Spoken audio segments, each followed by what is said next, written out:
के साथ में अगर सुनवाई होती है और उसकी पैरवी होती है तो योगी आदित्यनाथ सजाए मौत के हकदार हैं।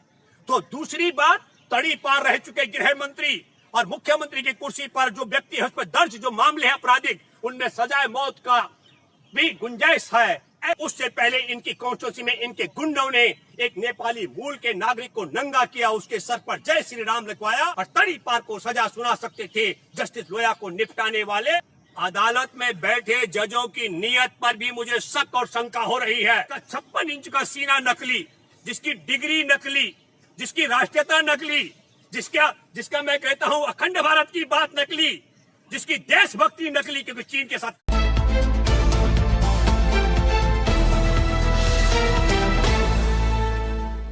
मसूद अजहर के आतंकवादियों ने दिसंबर में ही 2015 में हमारे देश में घुसपैठ शुरू कर दी और 2 जनवरी को पठानकोट पर हमारे एयरबेस पर हमला किया, जहां हमारे 7 जवान शहीद हुए। क्यों गए थे हमारे देश के प्रधानमंत्री नरेंद्र मोदी? क्या आप लोग जान सकते हैं? कोई पूछ सकता है? ये देश के साथ में गद्दारी है कि वफादारी? तुम चुपके से पाकिस्तान गए और उसके बाद पाकिस्तान से उसी आतंकवादी के गिरोह ने, जिसको तुम्हारी सरकारों ने कंधार से पाकिस्तान पहुंचाया था, उसने हमला किया। फिर पठानकोट के बाद उरी पर हमला होता है सितंबर में, और वहां भी हमारे जवानों की शहादत होती है। मैं ये बात इसलिए कहना चाह रहा हूं, उसमें भी वही अजहर मसूद, और पुलवामा में फिर हमला होता है 14 फरवरी 2019 को 40 जवान मारे जाते हैं, उसमें भी उसी आतंकवादी के लोग शामिल होते हैं। तो सर क्या लग रहा है, डॉक्टर कफील खान को जमानत मिल पाएगी? मैं ये बात इसलिए कह रहा हूँ, ये बड़ी कहानी मैंने इसलिए बताई जो बिल्कुल गजेंद्र पूछ रहे हैं और आप लोगों को भी लग रहा होगा कि डॉक्टर कफील खान हमारे देश के बच्चों के जीवन को बचाने के लिए, हमारे देश के संविधान की आत्मा को बचाने के लिए, हमारे देश के संविधान को बचाने के लिए लड़ने वाला शख्स है। इसलिए उसको आज 12वीं तारीख सुनवाई के लिए आने वाले इलाहाबाद हाई कोर्ट में, मैं देश में इलाहाबाद हाई कोर्ट में बैठे जजों से भी आग्रह करता हूं, मत घबराओ। जिन्होंने हमारे देश के ईमानदार जज जस्टिस लोया को निपटाया है, जिन्होंने हमारे देश के ईमानदार आईपीएस संजीव भट्ट को फंसाया है, और जिन्होंने सुप्रीम कोर्ट में बैठे तब के मुख्य न्यायाधीश अरुण गोगोई को बलात्कार के मामले में लपेटवाया है, आज वो वहां सुनीता यादव गुजरात में उसे धमका रहे, वो बहादुर लड़की डटी हुई है।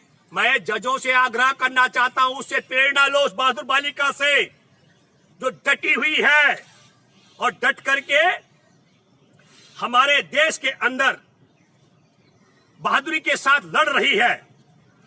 मैं आपसे आग्रह करना चाहता हूं कि हमारे देश के अंदर आपको मालूम होगा कि एक आईपीएस है मणिपुर में, और मणिपुर की जो आईपीएस है उन्होंने एक ड्रग्स माफिया को गिरफ्तार किया, और वहां बीरेन सिंह है मुख्यमंत्री, और जो पकड़ा गया ड्रग्स माफिया है वह भारतीय जनता पार्टी जुड़ा हुआ व्यक्ति है।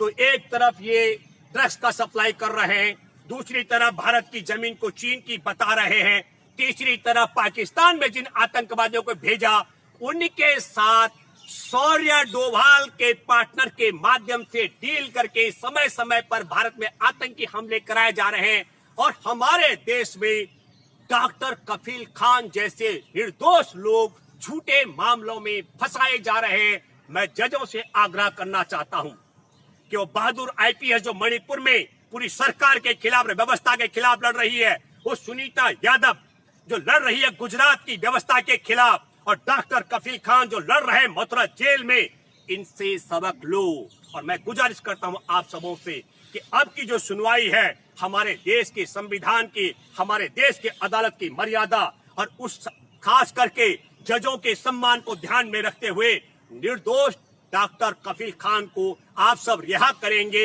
ये उम्मीद मैं, ये आग्रह मैं इलाहाबाद हाई कोर्ट के जजों से करना चाहता हूं। और किस तरीके का अपराध मुक्त की बात करते हैं, जिस योगी आदित्यनाथ के राज में जेल में भेजा गया है, योगी आदित्यनाथ पर दंगे फैलाना, कब्रिस्तान पे कब्जा करना, जान से मारने की धमकी देना, जान से मारने का प्रयास करना। और मैं कह रहा हूं कि 5 बड़े मामले हैं गजेंद्र जी, जिनमें अगर ईमानदारी के साथ में अगर सुनवाई होती है और उसकी पैरवी होती है तो योगी आदित्यनाथ सजाए मौत के हकदार हैं। तो दूसरी बात, तड़ी पार रह चुके गृह मंत्री और मुख्यमंत्री की कुर्सी पर जो व्यक्ति है, उस पर दर्ज जो मामले हैं आपराधिक, उनमें सजाए मौत का भी गुंजाइश है। ऐसे व्यक्ति के राज में बच्चों को बचाने वाले और बच्चों का उपचार करने वाले, बाबा साहेब की अध्यक्षता में बने संविधान के लिए संघर्ष में शामिल रहने वाले डॉक्टर कफील खान के साथ आप सब लोगों से मेरी गुजारिश है, आप सबों से मेरा आग्रह है, आप बताइए कि देश के कौन वफादार और देश के कौन गद्दार हैं। क्या बच्चों के उपचार करने वाला डॉक्टर देश के लिए खतरनाक हो सकता है और तड़ी पार रह चुका शख्स प्रधान गृह मंत्री की कुर्सी पर बैठ करके देश के लिए क्या लाभदायक हो सकता है, ये भी आपको सोचना पड़ेगा। और ये भी आपको सोचना पड़ेगा। मैं दूसरा उदाहरण देता हूं कि 8 दिसंबर 1989 को भी 5 आतंकवादियों को रूबिया अपहरण कांड के समय कश्मीर से छोड़ा गया था। तब भी गठबंधन में भाजपा की सरकार थी और तब तक कश्मीर में आतंकवादियों का इतना बोलबाला नहीं था। जो लोग कश्मीर का बड़ा हवा बढ़ाते हैं, मैं ये बात इसलिए कहना चाह रहा हूं, प्रमाणिक तौर पर अगर ईमानदारी के साथ जांच होगी तो हमारे देश में संघ परिवार को पोषने वाले, पाकिस्तान में भेजे गए आतंकियों को पोषने वाले, पाकिस्तान में जो आतंकी छुड़वा करके भिजवाए गए इनको भिजवाने वाले, इस पूरे षड्यंत्र का हमको लगता है कि इनके टुकड़े एक ही जगह से रेगुलेट होते हैं। ये बात भी आपको सोचनी और समझनी चाहिए। धन्यवाद। सर, एक सवाल उनकी वाइफ ने उठाया है कि उनको जमानत मिल जाती डॉक्टर कफील खान को, लेकिन कुछ अधिकारी हैं जो नहीं चाहते कि ये बाहर आए। सर, जो आपने कहा, अभी क्या है कि आप सब लोगों से मैं आग्रह करता हूं, चमकी बुखार कोई 2019 में नहीं आया था, यह 2020 में नहीं शुरू हुआ है, ये निरंतर आता रहा है।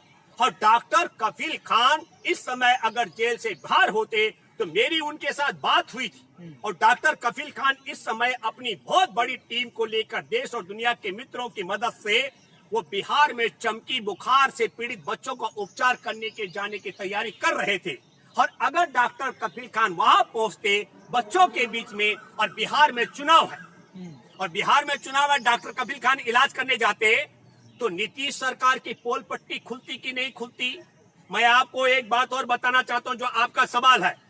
अभी कुवैत ने एक फैसला कर दिया, कुवैत में 15% से ज्यादा भारतीय नहीं रहेंगे, क्योंकि उनको समझ आ गया कि भारत में ऐसे गद्दार भी रहते हैं जो अपने ही देश के नागरिकों के खिलाफ नफरत फैलाते हैं।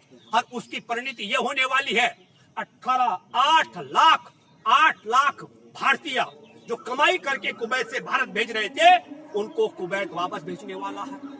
मैं आपके माध्यम से एक बात और, जो आपने सवाल किया, न केवल डॉक्टर कफील खान को जेल में, अभी आपको मालूम है कि नेपाली मूल का एक नागरिक, उसको इनके आतंकवादियों ने गंजा किया।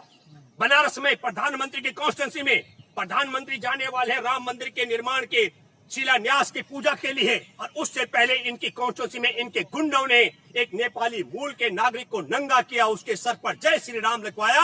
और उसे मैं ये कहना चाहता हूं कि ये तालिबानी, ये आतंकवादियों का अगर ये दस्तूर नहीं है तो ये और कौन सा तरीका है। तो हम ये भी कहना चाहते हैं कि जय श्री राम के नाम पर आतंकवाद फैलाने वाले, मुसलमान बोल करके डॉक्टर कफील को सताने वाले और तड़ी पार रह चुके शख्स से लेकर बंजारा, इन सब लोगों को न्यायप्रिय तरीके से काम करने वाले संजीव भट्ट को फंसाने वाले और तड़ी पार को सजा सुना सकते थे जस्टिस लोया को निपटाने वाले, आज सुनीता यादव से लेकर सबको प्रताड़ित करने में लगे हुए हैं। आप सब लोगों से मेरा गुजारिश और आग्रह है, ये सच्चाई जो मैंने आपके सामने रखी है, इसको आप दूर दूर तक पहुंचाने का प्रयास करें। सवाल उठता है कि कोई भी बड़ा वकील डॉक्टर कफील खान के साथ खड़ा नहीं हो रहा, ना कोई केस ले रहा। सर नहीं, ये जो सवाल है गजेंद्र जी आपका, मैं उस परिवार के साथ में जुड़ा हुआ, मेरा संवाद रहता है। ऐसा बिल्कुल आप ये जो अफवाहें उड़ रही है, कुछ लोग बड़ी बड़ी चर्चाएं कर रहे हैं, हम गंभीरता के साथ बात करते हैं। मैंने एक सवाल किया था, उस परिवार ने कहा कि हमारे पास मौजूद वकील है और काबिल वकील है, ऐसा कोई मामला बिल्कुल नहीं है। ये मामला ये नहीं है, आप 12वीं तारीख पढ़ी है, पिछली 11 तारीखों पर मैं आप सब लोगों से कहना चाह रहा हूँ जो डॉक्टर कफील की पैरवी करने वाले वकील हैं, जो उन्हें कमतर आंक रहे, उन सबों से मैं बताना चाहता हूं, अदालत में बैठे जजों की नीयत पर भी मुझे शक और शंका हो रही है। आप वकील की काबिलियत पर सवाल मत खड़े कीजिए। डॉक्टर कफील निर्दोष है तो कोई मुकदमा नहीं है। डॉक्टर कफील पर मुकदमा बना था भड़काऊ भाषण देने का, और भड़काऊ भाषण देने के मामले में डॉक्टर कफील को सीजेएम की अदालत से जमानत मिल चुकी थी। जमानत पर रिहा नहीं किया गया, 3 दिन उन्हें जेल के अंदर रखा गया और 3 दिन बाद उनके ऊपर फिर राष्ट्रीय सुरक्षा का कानून लगाया गया। हम हैरान है। मैं फिर दोबारा कहना चाहता हूं, जिस व्यक्ति को पैरवी अगर ईमानदारी से अगर हो पूरे मामलों की, उसको सजाए मौत हो सकती है। ऐसा व्यक्ति मुख्यमंत्री की कुर्सी पर बैठा हुआ है। जो फेक इनकाउंटर कराने का एक्सपर्ट रहा, वो गृह मंत्री की कुर्सी पर बैठा रहा, इस मामले में जेल में रहा, वो गृह मंत्री की कुर्सी पर बैठा हुआ है। जिस व्यक्ति ने, जिसका 56 इंच का सीना नकली, जिसकी डिग्री नकली, जिसकी राष्ट्रीयता नकली, जिसका मैं कहता हूं अखंड भारत की बात नकली, जिसकी देशभक्ति नकली, क्योंकि चीन के साथ खड़ा है। मैं आपको बताना चाहता हूं, डॉक्टर कफील खान तो चलते फिरते हैं। हमारे देश के सरदार पटेल, देश के आजादी के नायक, जिन्होंने सबसे पहले चीन को गद्दार बताया था और आरएसएस पर प्रतिबंध लगाया था, ये संघ परिवार की सरकार ने उनके मृत्यु के कई दशक बाद उनको एक बड़ी सजा दी। गजेंद्र जी, चीन से मंगवाया, उनका पुतला मंगवाकर खड़ा कर दिया, कहते सबसे बड़ा पुतला, लेकिन मेड इन चाइना है। आपको मैं बताना चाहता हूं, डॉक्टर कफील खान तो छोड़ दीजिए, जिन्होंने सरदार पटेल को चीन से पुतला मंगाकर सजा देकर खड़ा कर दिया। लेकिन मैं एक बात बताना चाहता हूं, मैं अदालत में बैठे जजों से भी आग्रह करना चाहता हूं, जितना आप लेट लतीफ करेंगे, जग हंसाई होगी आपकी, लेकिन मैं दावे के साथ में कह सकता हूं, डॉक्टर कफील खान निर्दोष थे, निर्दोष है और निर्दोष रहेंगे। जितना मर्जी आप सब लोग प्रयास कर दो, लेकिन संघ के परिवार के लोग बेनकाब हो चुके हैं। चाहे वो चीन से सरदार पटेल की मूर्ति मंगाने का मामला हो, चाहे वो डॉक्टर कफील खान को फंसाने का मामला हो, चाहे जस्टिस लोया को निपटाने का मामला हो, संजीव भट्ट को फंसाने का मामला हो, और अभी ड्रग्स माफिया को वीरेंद्र सिंह मणिपुर के इनके मुख्यमंत्री के द्वारा बचाने का जो प्रयास किया जा रहा हो, इन सबों के लेकर के, और जहां हमारे जवानों ने शहादत दी, उस जमीन को चीन की बताने वाला, ये सब बेनकाब हो चुके। आखिरी बात मैं आप सब लोगों से करना चाहता हूं, आप सब लोग इस वीडियो को इतना आगे पहुंचाएं और बताएं नरेंद्र मोदी, जब तक नरेंद्र मोदी ये नहीं बोलता है कि जिस जमीन पर चीन कब्जा करके बैठा हुआ है तब तक, और वो जमीन भारत की है, तब तक आप इसको निरंतर चलाते रहो। और मैं दूसरा सवाल करना चाहता हूं, राजधानी दिल्ली का मुख्यमंत्री पुलिस लेकर पहुंचा था तबलीगी जमात के मरकज में। आज दिल्ली के अंदर की पोजीशन आपकी क्या है, मैं आपको बताना चाहता हूं। 14 जुलाई को बिहार में भाजपा के मरकज में 75 चलते फिरते कोरोना बम पाए गए, पकड़े गए, और क्या हुआ, जैसे टीवी अखबारों में चर्चा हुई, गुना में दलित परिवार उसको पीट पीट करके बेरहमी से मार डाला। अब मैं आपको बताना चाहता हूं क्रोनोलॉजी क्या थी गजेंद्र जी। जैसे इनके 75 कोरोना बम पकड़े गए बिहार के भाजपा मुख्यालय में, भाजपा के मरकज में, इनको लगा कि कैसे करेंगे, इनकी क्रोनोलॉजी थी, उसको बदलने के लिए आप सब लोग उस वीडियो को देखिए। वो अहरवार का परिवार, अगर उतनी सारी पुलिस फोर्स उसको ऐसे उंगलियों से भी पकड़ती, वो बेचारा हिल नहीं सकता था। कितनी बेरहमी से पशु की तरह उसे पीटा गया, ताकि पूरा हेडलाइन मीडिया का बदला जाए। और हेडलाइन बदली करने के लिए मैं आपको एक बात और बता दूं, ये न केवल चीन से मंगवाए गए एलईडी पर वर्चुअल रैली कर रहे हैं, बिहार में भाजपा कोरोना भी फैला रही है। ये बात भी आपको मैं बताना चाहता हूं। 75 तो पकड़े गए, आप पूरी जांच करो, जितने भाजपाई हैं इनमें 80% लोग कोरोना फैला रहे हैं, कोरोना जिहाद कर रहे हैं, कोरोना बांट रहे हैं। बिहार के लोगों को इनसे अलर्ट रहने की भी जरूरत है, और देश को भी। चलिए ठीक।